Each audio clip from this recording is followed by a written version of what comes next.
Some places don't want to be found. They don't show up on maps the way they should. They sit quietly, rotting in the woods, waiting for the kind of person who looks for them. I used to be that person.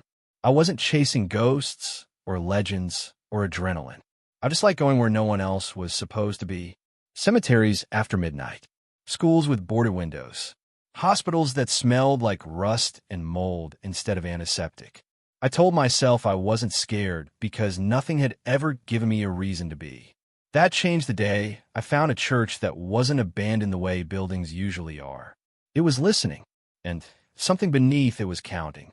Not to get too deep into backstory or personal details, but I've always been a reclusive person. Even as a kid, I preferred being alone. I didn't have many friends, and the ones I did have never really understood me. While other kids were hanging out after school or going to parties, I was at home playing video games on whatever console I had at the time or sitting in front of a computer until my eyes hurt. As I got older, especially around high school, that isolation started turning outward. I needed to get out of the house, but I still didn't want people. So I started walking. Long walks, sometimes for hours. I'd walk through woods, through old neighborhoods, through cemeteries during the day at first. Then at night, once I realized no one ever bothered me. That's when the obsession started. Trespassing. At first, it was harmless. Sneaking into cemeteries after dark. Cutting through private land just to see where the trails led. Then I started going further. Abandoned schools, shuttered hospitals, forgotten factories. Places no one maintained anymore. Places that felt like they'd slipped through the cracks of time. When I finally got my license, everything changed. Suddenly, distance didn't matter. Rural areas opened up to me. I could spend hours just driving, parking on the side of dirt roads, and disappearing into the woods. Finding abandoned places was easier than people think. I'd use Google Earth, zoom into rural areas, and look for shapes that didn't belong. Rectangles in the woods. Roof lines half swallowed by trees. Crumbling parking lots that led to nowhere. I'd make lists 5, sometimes 10 locations, and try to hit as many as I could in a single day. Sometimes they weren't abandoned at all. I'd turn around and leave. Other times I hit gold. I worked a minimum wage job as a stock boy at a supermarket, so this wasn't some full-time, thrill-seeking lifestyle. It was just what I did when I wasn't working or in school. And honestly, I liked going alone. I didn't get scared exploring these places by myself. At least, I didn't used to. One of the locations on my list that day was marked simply as small structure, rural. The satellite image showed a clearing deep in the woods and something rectangular at its center. No nearby roads, no houses, just trees. That alone made it interesting. I parked my car on the shoulder of a dirt road and killed the engine. The woods were quiet in that heavy way where sound feels swallowed instead of absent. I pulled on my boots, adjusted my backpack, and started walking. It was about a 10-minute hike through thick brush. I wore jeans and boots specifically for this kind of thing. Faster movement, less worry about thorns or uneven ground. As I went deeper, I started noticing signs that I was close. Rusted garbage, cans half buried in leaves. Old scrap metal.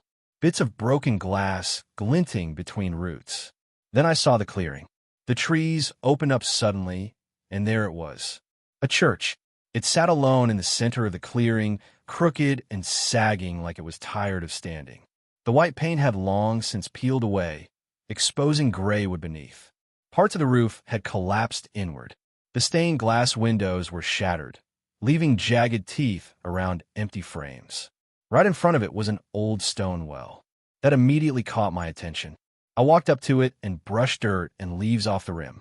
There was no seal, no cover, just a black hole in the ground. I leaned over and looked down. Nothing, just darkness, so deep it felt like it erased light instead of absorbing it. I stood there for a moment, listening. That's when I heard it. Click. 2 seconds. Click. 2 seconds. It wasn't water dripping. I'd heard that sound before plenty of times. This was sharper, like a stick-tapping stone. The rhythm was too precise, too intentional. I told myself it was something falling inside. An animal. Wind. Still, I stayed there longer than I should have, staring into the well like I was waiting for something to look back. The sound continued, steady and patient. Eventually, I forced myself to step away. The church itself was what I came for. The wooden porch creaked loudly under my weight, the boards soft with rot. The double doors were already ajar, which didn't surprise me. Most abandoned places weren't boarded up unless they were famous or recently vandalized. I pushed one door open wider. It let out a long, groaning wail that echoed through the clearing and into the trees. Inside, the air was thick with dust and the smell of old wood. Sunlight streamed through the broken stained glass, throwing fractured colors across the floor. Pews were overturned or missing entirely. Some had been dragged into piles. Others looked like they'd simply collapsed where they stood. The pulpit leaned forward like it was bowing. Behind it, an arched doorway led into darkness. I scanned the room with my flashlight, snapping a few photos with my digital camera. There was an eerie beauty to the decay. A sacred place left to rot felt wrong in a way that was hard to explain. Like something had been abandoned before it was finished with the people who built it. I walked slowly toward the arched doorway. Beyond it was a narrow hallway with several small rooms branching off. Storage closets, maybe. One door was completely gone. The others hung from broken hinges. Cobwebs clung to the ceiling in thick sheets. At the far end of the hallway was a stairway leading down. That's when I hesitated. Basements usually excited me. They were often the most untouched parts of abandoned buildings. But something about this one made my skin prickle. The door hung open, leading into complete darkness. I got a chill, a real one. Still, I went down. The stairs creaked violently with every step. I counted them without realizing it. 1, 2, 3, 7. My right foot landed on the 8th step, and it gave way. The wood snapped loudly, and I dropped straight down. I landed hard in a pile of dirt and broken furniture, slamming directly onto my tailbone. Pain shot up my spine, and I yelled out a curse before I could stop myself. My flashlight flew from my hand and clattered across the floor. I scrambled to grab it. That's when I heard the voice. It was high-pitched, either a woman or a young boy. It was speaking, but I couldn't understand most of it. The words ran together, wrong somehow, like someone mimicking language without knowing how it worked. Then it said one clear word. Hello. Every muscle in my body locked up. I stood and swung my flashlight around wildly. The basement was larger than I expected. Stone walls, dirt floor, broken furniture, and old junk scattered everywhere. And in one wall, a tunnel. It looked hand-dug, rough, uneven. The dirt walls were still visible beneath patches of stone reinforcement. As I took a step toward it, the voice grew louder. Still gibberish. Still wrong. My flashlight flickered. I nearly dropped it again. I slapped it a few times, harder than necessary. The noise echoed sharply through the basement. The voice stopped. For a few seconds, there was nothing. Then, click. 2 seconds. Click. Same rhythm. Same sound as the well. Only louder. Closer. The clicking echoed down the tunnel, overlapping with whispered nonsense that seemed to come from every direction at once. My chest tightened. My heart was pounding so hard I could feel in my throat. I turned and ran. I reached the stairs and remembered the broken step. I grabbed the sides of the stairwell and hauled myself up, skipping it entirely. My flashlight slipped from my hand and clattered back down into the darkness, but I didn't care. I burst back in the hallway, ran through the sanctuary, and exploded out the front doors. I didn't stop until I reached the well. I froze. The clicking was gone. No wind. No birds. No insects. Dead silence. I looked down the well one last time. Nothing. Just darkness. Then I ran. I didn't explore anything else that day. I drove home in silence. No music, replaying everything over and over in my head. I told myself it had to be other kids messing around. But deep down, I knew that didn't explain the counting, or why it felt like something had been waiting for me to fall. This happened a while ago, but no matter how much time passes, it never really leaves my head. I'll catch myself thinking about it randomly, late at night, or when I'm driving past farmland, or when I hear horses moving somewhere I can't see them. My friends and I have always liked being outdoors, not in a wholesome hiking and picnics kind of way, but more like wandering, exploring, and sometimes going places we probably shouldn't. I'll call my friends John and Anthony. The whole thing started out stupidly innocent. We were bored one afternoon and decided to go fishing deep in the woods near some farmland. It was one of those places where the trees get thick fast and the road disappears behind you before you realize how far you've gone. We had barely been there long before a farmer showed up with his dog.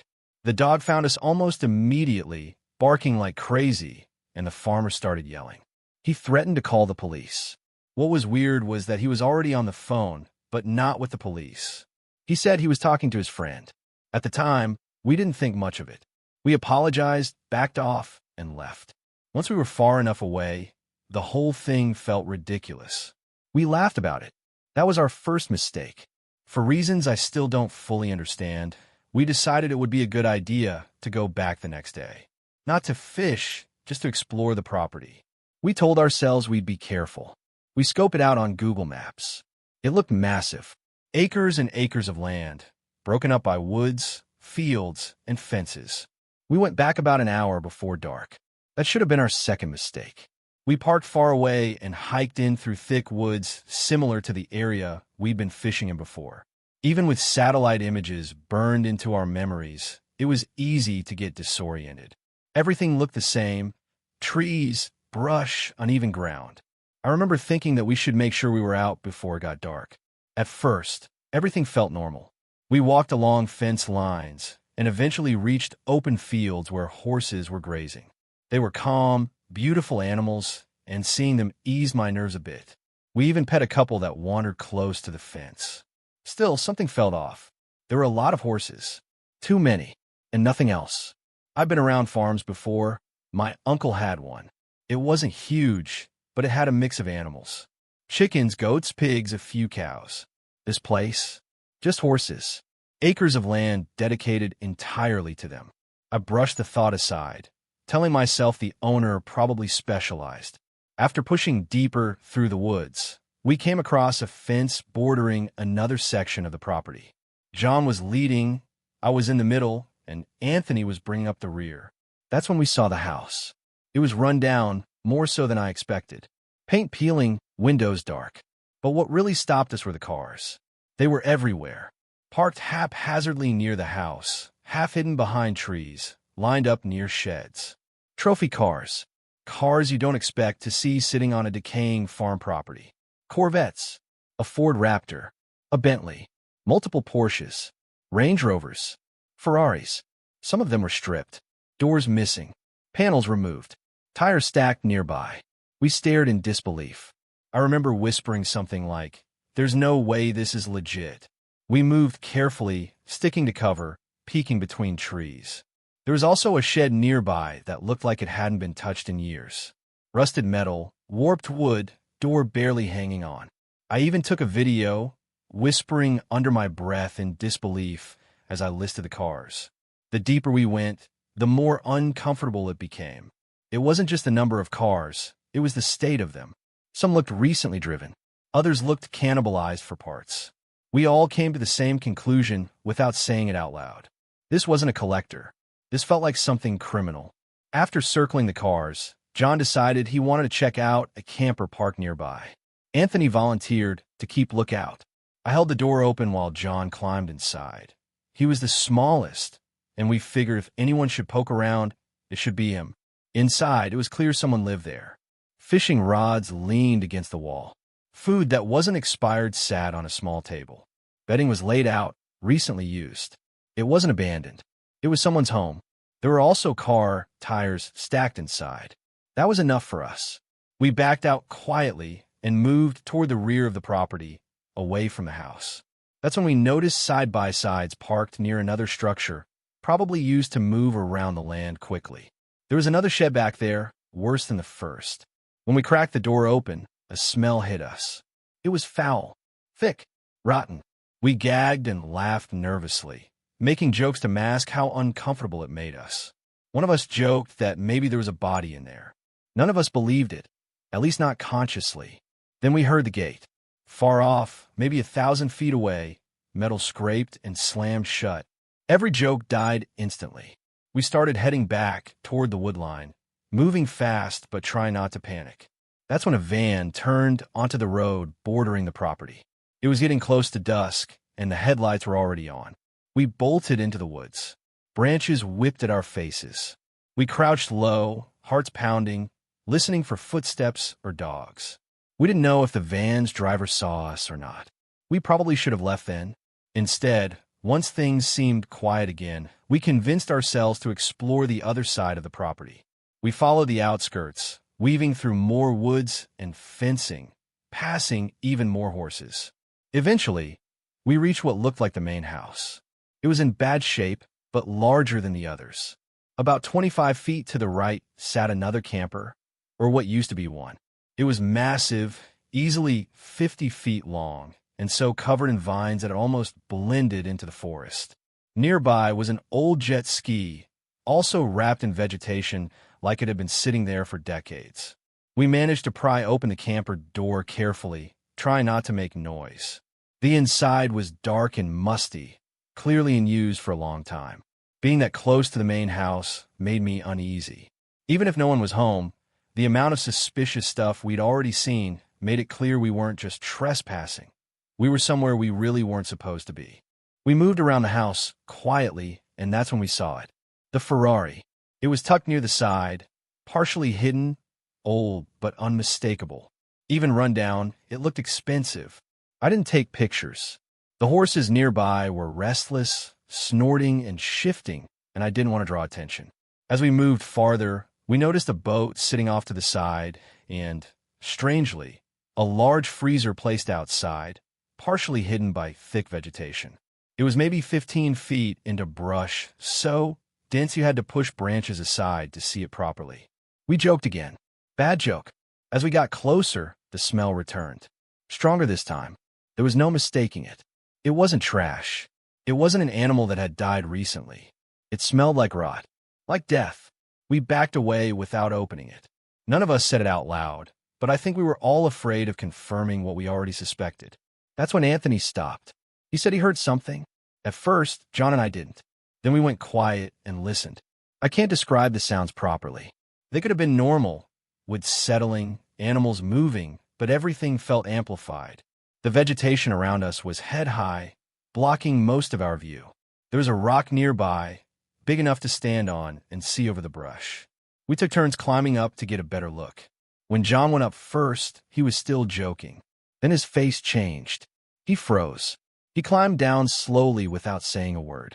His skin had gone pale. "What?" I asked. He didn't answer. So I climbed up, and I wish I hadn't. Through the vegetation, about 50 feet away, I saw a man sitting at a table. A black cat sat beside him. That wasn't the scary part. When I focused on his face, my stomach dropped. There were no features, no eyes, no nose, no mouth, no hair, just smooth, pale skin where a face should be. I don't know if it was medical tape, bandages, some kind of mask. All I know is that his head looked too small, and his face was pure white. It felt like he was staring straight at us, even though he had no eyes. Then I noticed the woman. She was standing near him, and unlike the man, she had a face. She looked directly at me, and then she ran. Not toward us, but at an angle, cutting us off. That's when we broke. We ran. It was getting dark fast, and the woods seemed endless. We crashed through brush, tripped over roots, and nearly lost our sense of direction more than once. Every sound behind us felt like pursuit. We heard things. Stomping, galloping, screams that didn't sound human. We tried to stay quiet, but also move fast, which is almost impossible when you're panicking. At one point, we nearly took a route that would have added 2 miles to our escape just to avoid crossing open ground. Eventually, we made it back to where we'd entered, hearts pounding, lungs burning. We didn't stop moving until we were sure we weren't followed. None of us spoke much on the way home. Even now, I don't know what I saw. I don't know if the man's face was real or covered. I don't know what that property was used for. But I know one thing. None of us will ever go back. And every time I think about that man sitting calmly at that table, like he was waiting, I feel sick. I went to a quarry in McKinney, Texas, and I will never go back there again. Even writing this now makes my chest feel tight, like my body remembers something my mind wants to forget. The first time we went, it already felt wrong. Me and a couple of my friends, Josh and Miles, have been watching YouTube videos of people cliff jumping into these massive blue pools hidden inside quarries. The water always looked unreal, like something out of a video game. One night, while scrolling, we realized one of those quarries was only about half an hour away from where we lived. That was all it took. Miles was 17 and had a Jeep. I was 16. Josh was riding shotgun. None of us thought this through beyond, it looks fun, and other people have done it. When we pulled up, the road alone should have been a warning. It was a narrow dirt road that curved around the quarry in a rough circle. To the left were these white metal buildings, basically giant storage boxes that looked abandoned but not old enough to feel historic. To the right was a tall fence running along the rock path that led down into the quarry itself. Everywhere were signs. No trespassing. Blasting zone. Authorized personnel only. One sign wasn't even official, just a big white piece of cardboard nailed to a post. Trespassers will be shot on sight. We laughed nervously about it. Texas humor, we told ourselves. Miles drove slowly, scanning everything. The place had this industrial dead zone feeling, like it wasn't meant for people anymore. We eventually found a gravel lot near an old building that looked completely untouched for years. That's where we parked. The moment we stepped out of the Jeep, the silence hit us. Not peaceful silence, the kind that feels watched. As we started walking toward the quarry, a truck drove past us on the road. The driver glanced at us, not angry, not curious, just blank, completely expressionless. That scared me more than if he'd yelled. But since nothing happened, we convinced ourselves it meant people didn't really care if we were there. We reached the fence and hopped over onto the rock path that led down into the quarry. The first jump spot was small, and after about 10 minutes, we saw a big snake swimming in the water. That ended that spot. We moved farther down and found a better cliff about 35 feet high. We depth-checked and spent the next hour jumping, laughing, hyping each other up. The water was freezing, but adrenaline makes you forget things like that. For a while, it felt worth it. Eventually, we decided to explore farther toward the end of the quarry where the cliffs were taller. That's when we saw the Hummer. It was black. It rolled to a stop on the path above us, and a woman in her mid-30s leaned out the window. "What the hell are you doing on my property?" Her voice echoed off the rock walls. Miles tried to play dumb. We thought this was public. She didn't buy it for a second. She yelled at us, threatening to call the cops. Then she did something that froze all three of us in place. She pulled out her phone and said, "John, get the gun." I've never felt fear like that. Not jump scare fear. Not adrenaline fear. Real fear. The kind that empties your thoughts. She told us to follow her, driving slowly toward a gate about 20 feet away. We obeyed, apologizing nonstop. She said the cops were on their way and told us to run toward the exit before they got there. We didn't question it. We ran until our lungs burned, jumped into the Jeep, and didn't stop driving until we were miles away. That should have been the end. It wasn't. A couple months later, Miles asked if I'd ever go back. I said no. Then he said, "What if we had more people?" That's how stupid decisions get made. We got a group of 5 together. This time I drove. We parked near a church about 2 minutes from the quarry, so no one could trace a license plate back to us. Walking down the dirt road again felt heavier. Like the place recognized us. A guy in a white truck stopped next to us and warned us to watch out for a black Hummer. We laughed and told him our story. He didn't laugh. We jumped the fence again and went straight to the second spot, trying to stay hidden from the road. We'd been there about an hour when a silver van pulled up on the dirt road about 25 yards away. We froze. It wasn't the Hummer, but it didn't feel better. We started gathering our stuff quietly. Then, bang, a gunshot. Close.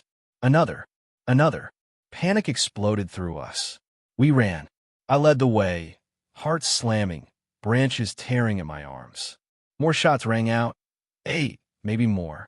They sounded closer than they should have been. I couldn't see the shooter. That terrified me the most. We reached the fence, jumped it, and hit the dirt road just as the white truck from earlier came back. We begged him to stop. He did. He drove us to the edge of the property without asking questions. We ran the rest of the way to the car. I don't know who fired those shots. I don't know if they were warning shots. But I know one thing. They weren't trying to scare us. They were trying to hit us.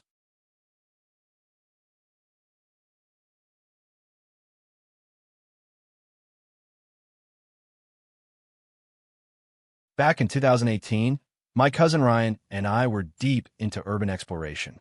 By then, we weren't amateurs. We knew what to look for and, more importantly, what to avoid. We stayed away from places that looked actively guarded. We tested floors before putting weight on them. We wore masks when there was a chance of asbestos or mold. We didn't vandalize, didn't steal, and didn't stay longer than necessary. We told ourselves that made us different, smarter. There was one place, though, that we talked about for months without ever going near it. The big abandoned house on the shore of Lake Harlow. Everyone in the area knew about it, or at least thought they did. You could catch glimpses of it from the road if you knew where to look. Tall iron gates sat crooked at the end of a long driveway, bent inward like something had forced its way out years ago. Trees and brush had grown wild, swallowing most of the property. From a distance, it looked less like a house and more like a silhouette, something that didn't fully belong to the landscape anymore. The rumors were endless. The most common story was that a wealthy family lived there in the 1990s and vanished overnight. People claimed they left everything behind. Furniture, clothes, dishes, even family photos. No sign of a struggle. No note. Just gone. Some said it was financial ruin. Others whispered about witness protection. A few hinted at something darker and refused to elaborate. No one had bought the property since. It had just been sitting there, rotting for more than 20 years. The day we finally decided to go, the weather was gray and completely still. No wind, no sun, just heavy clouds pressing down. We parked at a hiking trailhead about half a mile away and went in through the woods to avoid being seen from the road. As we got closer, the roofline appeared between the trees. The house was bigger than I expected. 3 stories tall, tall windows, a wide wraparound porch sagging inward in places. Paint peeled off in long strips, curling like dead skin. Parts of the porch looked like they might collapse if you breathed on them wrong. We circled to the back, moving slowly, listening. I didn't know what I expected to hear. Voices, maybe, but the woods were quiet. The back door was unlocked. The moment we stepped inside, the air changed. It was cooler, heavier, and smelled faintly of dust and lake water. The kind of smell that seeps into old clothes and doesn't come out. The kitchen looked untouched. Plates stacked neatly on the counter. A coffee cup by the sink with a brown ring dried into the porcelain.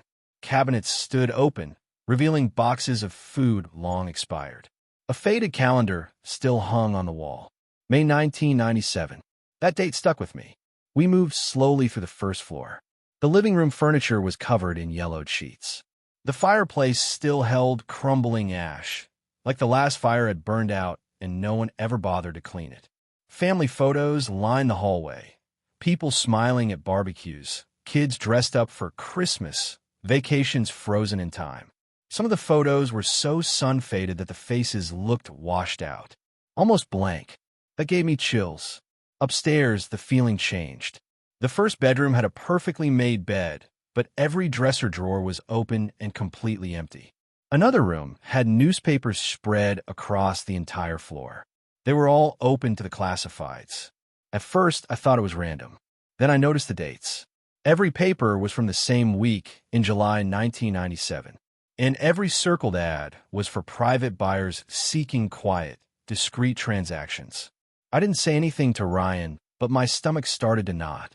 The master bedroom was the worst. The curtains were drawn tight. When I pulled them back, I realized the windows had been boarded over from the inside. The closet door had a rusted padlock on it. The floor in front of it was scratched deep, like something heavy had been dragged across it repeatedly. Ryan wanted to force it open. I talked him out of it. Something about that closet felt wrong in a way I couldn't explain. Before we left, Ryan suggested checking the basement. The basement door was in a narrow hallway off the kitchen. When we opened it, cold air rolled up the stairs, thick with mildew.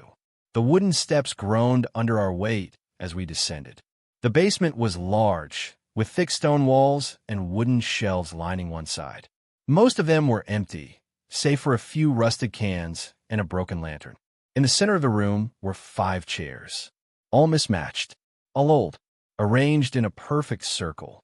Unlike everything else in the house, they weren't dusty. The seats looked recently used.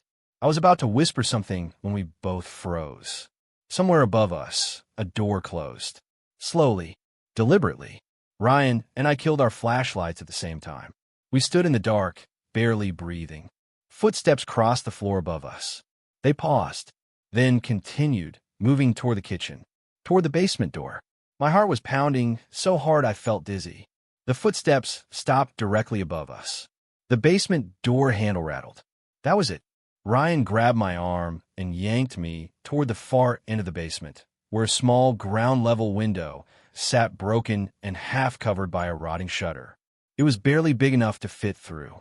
I went first, scraping my jacket on broken glass and dropping into wet dirt outside. Ryan followed immediately after. We ran. We didn't stop until we were deep in the treeline, lungs burning. When I finally looked back, I saw the basement door standing wide open. Someone was standing there, too far to see details. Just tall. Still, their head was tilted slightly, like they were watching us disappear into the woods. We didn't speak until we reached the car. Even then, the ride home was quiet. A couple weeks later, Ryan posted in a local Facebook group asking about the house's history. An older man replied. He said people had reported seeing someone there. A squatter, maybe, but that didn't explain the chairs, or the boarded windows, or the locked closet, and it definitely didn't explain why the house felt less abandoned and more like it was being used. I don't explore anymore. Not like I used to. Some places aren't empty. They're just waiting.